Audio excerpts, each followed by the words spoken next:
किसका फल किसने खाया। कुछ लोग केवल अपने फ़ायदे के बारे में ही सोचते रहते हैं। वो लोग सिर्फ ऐसा कार्य करते हैं जिससे उन्हें कुछ फ़ायदा हो। केवल अपने बारे में सोचने वाले लोग स्वार्थी कहलाते हैं। ये कहानी किसका फल किसने खाया इसी के बारे में है। एक राज्य का राजा बहुत अच्छा था। वो अपनी प्रजा के हित के बारे में हमेशा कुछ न कुछ सोचता रहता था। प्रजा भी राजा के काम से खुश थी। एक दिन राजा भेष बदलकर अपने राज्य में घूमने निकलता है। राजा रास्ते में देखता है कि एक वृद्ध छोटा सा पौधा रोप रहे हैं। राजा उस वृद्ध के पास जाते हैं और उनसे पूछते हैं कि आप ये किस चीज़ का पौधा रोप रहे हो। उस वृद्ध ने राजा को धीरे से बताया कि मैं आम का पौधा रोप रहा हूँ। राजा ने तुरंत हिसाब लगाया कि इस पौधे को बड़ा होने में और उस पर फल आने में कितना समय लगेगा।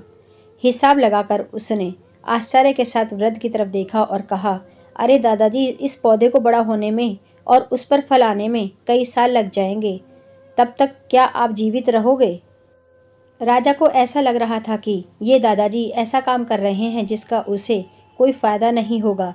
राजा की बात सुनकर उस वृद्ध ने कहा कि आपको ऐसा लग रहा है कि मैं पागलों वाला काम कर रहा हूँ, जिस काम को करने में हमें कोई फ़ायदा नहीं मिलता है। ऐसा काम हमें नहीं करना चाहिए। तो फिर मैं ये क्यों कर रहा हूँ? आप यही सोच रहे हो ना? राजा ने कहा, हाँ, मैं यही सोच रहा हूँ। वृद्ध ने राजा से कहा, आप ये भी तो सोचिए कि इस बूढ़े ने दूसरों की मेहनत का कितना फ़ायदा उठाया होगा और दूसरों के लगाए पेड़ों के कितने फल अपनी ज़िंदगी में खाए होंगे। क्या मुझे उस कर्ज को उतारने के लिए कुछ भी नहीं करना चाहिए? क्या मुझे ऐसा सोचकर पेड़ नहीं लगाना चाहिए कि मेरे लगाए हुए पेड़ के फल दूसरे लोग खा पाएं?